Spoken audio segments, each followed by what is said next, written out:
facilities. The sound system here has 6,341 speakers.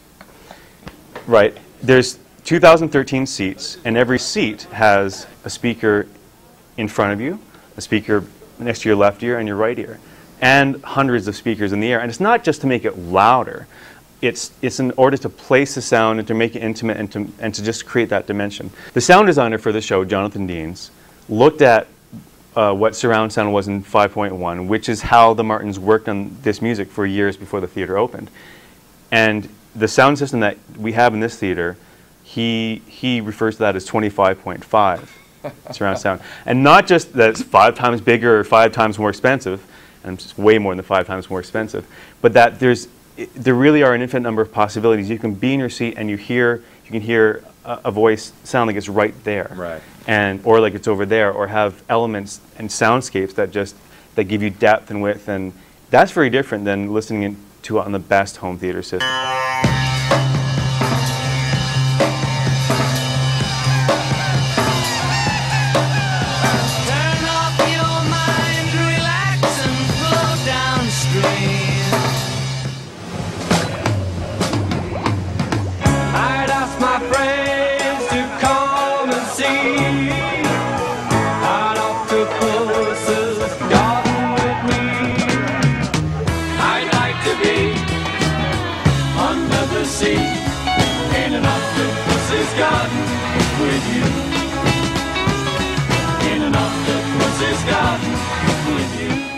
For While My Guitar Gently Weeps, for the first several months of the show, in the rehearsals and even when the theater is open, what they were setting the visuals to and what the dancers were practicing to was an acoustic demo that George Harrison did of just him and his guitar.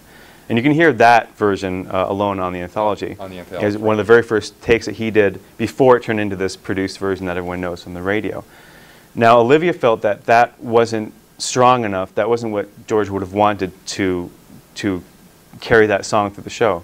So at her request, Sir George Martin went back to London and wrote and arranged and recorded a string score, a beautiful string score to accompany that song, to accompany George Harrison. And we were the first ones, you know, before the show opened, before the album came out, to hear that and recognizing not just that it is a beautiful piece of music and that, you know, it's such a beautiful song, but that it's a tribute that Sir George Martin contributed to George Harrison's memory. So I'm just going to play it from the very beginning. So right now, all we hear at this moment is just the voice and guitar. Demo version, right? This is the first, one of the first takes that George Harrison ever recorded, live acoustic, just him. And then, slowly we start hearing the strings that Sir George Martin scored and recorded in Abbey Road Studios. Olivia Harrison was there. You know, it was the same space that this original take was recorded. It's just such a touching, emotional moment. And you and I right now can hear it in surround sound. Yeah, it's fantastic. Yeah. It's great. This is like a kid in a candy store. I look at you all, see the love that's sleeping, while my guitar gently weeps. That's what's so great about the show, because it's a reinterpretation of their music, even though you've heard it, right, you know, however many times. And it's not we're not trespassing on anything. No, not Again, this Sir George Martin, the original producer, was behind this.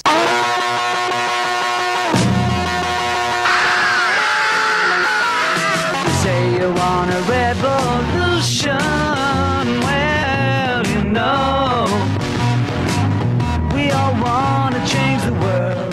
This is, I don't see how there can be any more Beatles music after this. Sir George Martin has said several times that this is his last contribution to the legacy of the Beatles. Well, they're remastering. EMI is going to remaster the catalog. Yeah. So that, you know, I guess maybe they've already done it and we're not privy to that information. One thing I can tell you is you got to be free.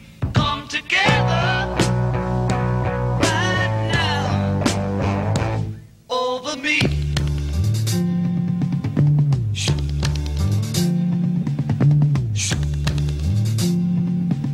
Tell us what you're going to do here, Gaff. Well, just to sort of show what it looks like to run the music playback system from back here. As I mentioned, the sort of the paramedic aspect. You know, the paramedic, when everything goes right, doesn't look like they're doing a whole lot. Now from here, when the show is running, like right now I'm playing the very last song, which is All You Need Is Love. During the show, I'm looking at what's happening on screen. I have a camera here in the theater that I can sweep around and check out things that may be happening. And there are times that I cue off the artist, that I wait for an artist to do a certain thing and then I take my cue off that. Or I hear the stage manager tell me, okay, everything's in place, now I can go to this part. Right. I'm also looking at all these computers with 100% of the band being on this side of the screen. Right. You know, it's completely vital that everything works perfectly. And you know, with any moving part, one day something might fail. So we have two of everything. This computer and this computer are sample locked. They're doing exactly the same thing. And if they're ever, the day that, you know, a RAM chip fails or a hard disk skips on one system, I can flick to the other one and the transition is seamless. We have two complete sets of hardware because it's so vital. It's the Beatles music. We're also running, you can see these numbers here, that's SMPTE time code. Right.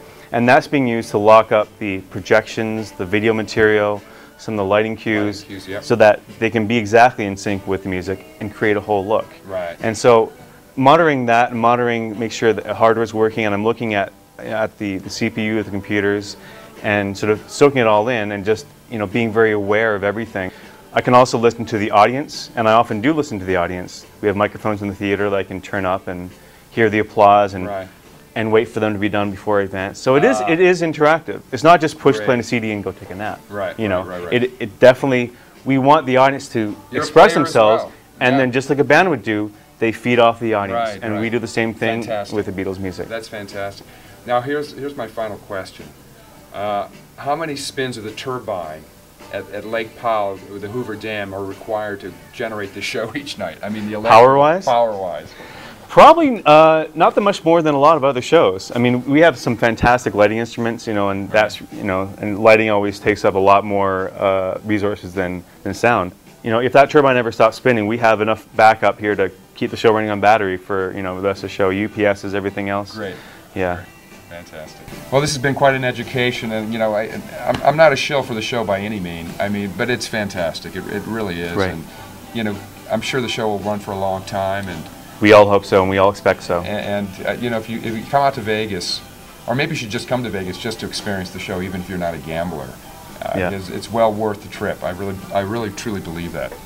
I absolutely agree. Yeah. Thanks for being on the show, Gavin. It's my pleasure. Thank you very much for coming. And we'll catch up with you soon. Sounds great. Thank you. Dusty Wright with the Culture Catch. Thanks.